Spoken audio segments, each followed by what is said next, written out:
آپ نے 2 یا 3 راتیں تراویح پڑھائی ہے، اس اندیشے کی بنا پہ چھوڑ دی کہ کہیں امت پہ فرض نہ کر دی جائے۔ حضور جان عالم صلی اللہ تعالی علیہ وآلہ وسلم نے ارشاد فرمایا، علیکم بسنتی و سنت الخلفاء الراشدین المہدیین۔ بسم اللہ والحمد للہ والصلاة والسلام علی رسول اللہ۔ معزز ناظرین و سامعین، اصل جواب لے کر ہم آپ کی خدمت میں ایک مرتبہ پھر حاضر ہیں۔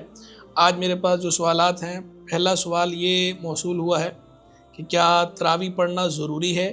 اگر تراویح نہیں پڑھی تو روزہ نہیں ہوگا؟ دیکھیں، اس کا جواب یہ ہے کہ تراویح پڑھنا سنت مؤکدہ ہے، فرض یا واجب تو نہیں ہے، لیکن سنت مؤکدہ ہے۔ اور سنت مؤکدہ کا حکم یہ ہوتا ہے کہ کسی نے اگر کبھی کبھار ترک کر دیا نادراً تو اصاعت ہے، برا ہے، گناہ نہیں، لیکن کسی نے عادت بنا لی، بار بار چھوڑے گا، بار بار ترک کرے گا تو پھر گناہ گار ہوتا ہے، آثم ہوتا ہے بندہ، گناہ ملتا ہے اس صورت میں۔ تو تراویح سنت مؤکدہ ہے، اور تراویح کی جماعت یہ سنت مؤکدہ علی الکفایہ ہے۔ سنت مؤکدہ علی الکفایہ کا مطلب یہ ہے کہ اگر کسی نے بھی قائم کر لی تو سب کی طرف سے ہو گئی، اگر کسی نے بھی قائم نہیں کی تو پھر سارے گناہ گار ہوں گے۔ ہر ایک کے لیے انفرادی طور پہ الگ الگ تراویح جو ہے سنت مؤکدہ ہے، اور محلے کی مسجد کے اندر قائم کرنا، تراویح کی جماعت قائم کرنا، یہ سنت مؤکدہ علی الکفایہ ہے۔ اب یہ جو تراویح ہے، حضور جان عالم صلی اللہ تعالی علیہ وآلہ وسلم سے پڑھانا بھی ثابت ہے۔ آپ نے 2 یا 3 راتیں تراویح پڑھائی ہے، اس کے بعد پھر آپ نے اس اندیشے کی بنا پہ چھوڑ دی کہ کہیں امت پہ فرض نہ کر دی جائے، اس وجہ سے آپ نے پھر اس کی جماعت ترک فرما دی تھی۔ بعد میں سیدنا فاروق اعظم رضی اللہ تعالیٰ عنہ کے دور میں آپ نے اس کی باقاعدہ جماعت کا اہتمام کروایا ہے، اور اس کے بعد سے صدیاں گزر گئیں۔ سیدنا فاروق اعظم رضی اللہ تعالیٰ عنہ کے مبارک زمانے سے لے کر آج تک امت کا اس پہ تعامل اور توارث ہے کہ ہر جگہ تراویح کی جماعت ہوتی ہے، تمام بلاد اسلامیہ کے اندر جماعت کے ساتھ مسلمان تراویح پڑھتے ہیں۔ اور حضور جان عالم صلی اللہ تعالی علیہ وآلہ وسلم کا اپنا فعل، جس طرح اس پہ سنت مؤکدہ کا اطلاق ہوتا ہے، تو ایسے ہی خلفائے راشدین کا جو طریقہ ہے اسے بھی سنت کہا جاتا ہے، اور خلفائے راشدین کا جو طریقہ ہے اسے اختیار کرنا بھی ضروری ہوتا ہے۔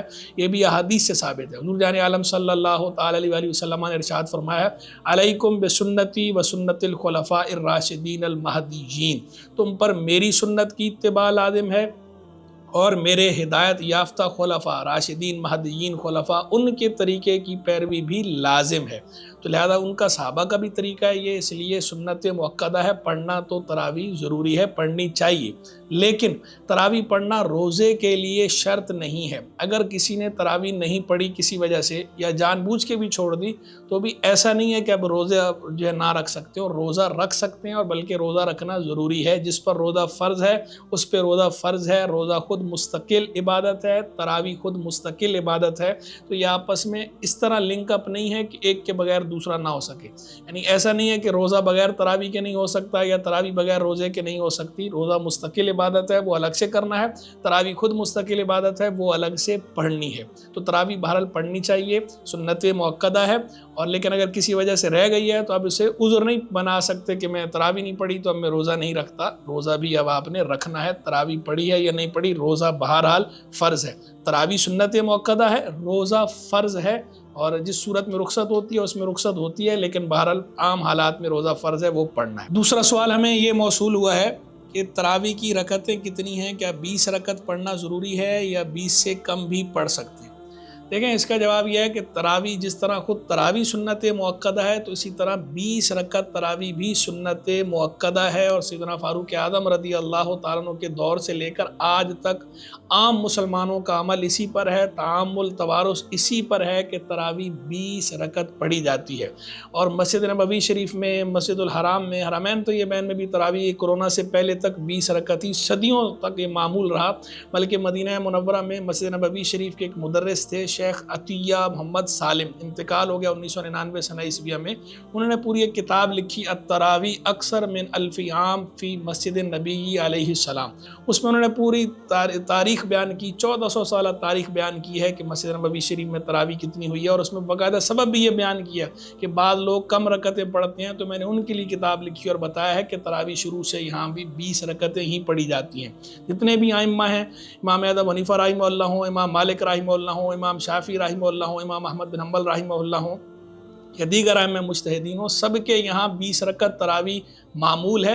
20 سے زائد والے ضرور ہیں کہ بعض ائمہ 20 سے زائد کے قائل بھی تھے، عامل بھی تھے، 20 سے کم والا کوئی بھی نہیں ہے۔ تو 20 کا قول تو سب کا ہے اور عمل بھی سب کا اس پر ہے، اور آج بھی ہر جگہ جہاں پڑھی جاتی ہے تراویح، ائمہ مجتہدین جس بھی فقہ سے تعلق رکھنے والے ہوں ان کے جو فالوورز ہیں وہ 20 رکعت تراویح ہی پڑھتے ہیں۔ اور اس حوالے سے جو اشکالات پیش کیے جاتے ہیں یا کچھ اعتراضات یا شبہات بعض لوگ پیش کرتے ہیں، اس کا بڑا ہی شافی جواب ہے۔ ہمارے پاس کتاب ہے امام عبدالغنی لکھنوی رحمہ اللہ کی، تحفۃ الاخیار باحیاء سنت سید الابرار، شاندار کتاب ہے۔ اس کے اندر انہوں نے بہترین انداز میں ان تمام اشکالات کا، تمام شبہات کا جواب دے دیا ہے۔ تو جو حضرات اس حوالے سے مطالعہ کرنا چاہتے ہوں زیادہ تو اس کتاب کا مطالعہ کریں، بہترین۔ اصل میں تراویح 20 رکعت سنت مؤکدہ ہے، صحابہ کرام علیہم رضوان کا، تابعین اعظام کا معمول بھی یہی رہا ہے۔ پھر اس کے بعد ہمیں ایک سوال یہ موصول ہوا ہے، سائل نے پوچھا ہے کہ تراویح مسجد میں جماعت کے ساتھ پڑھنا ضروری ہے یا گھر میں بھی پڑھی جا سکتی ہے؟ دیکھیں اس کا جواب یہ ہے کہ مسجد میں تراویح کی جماعت قائم کرنا سنت مؤکدہ علی الکفایہ ہے۔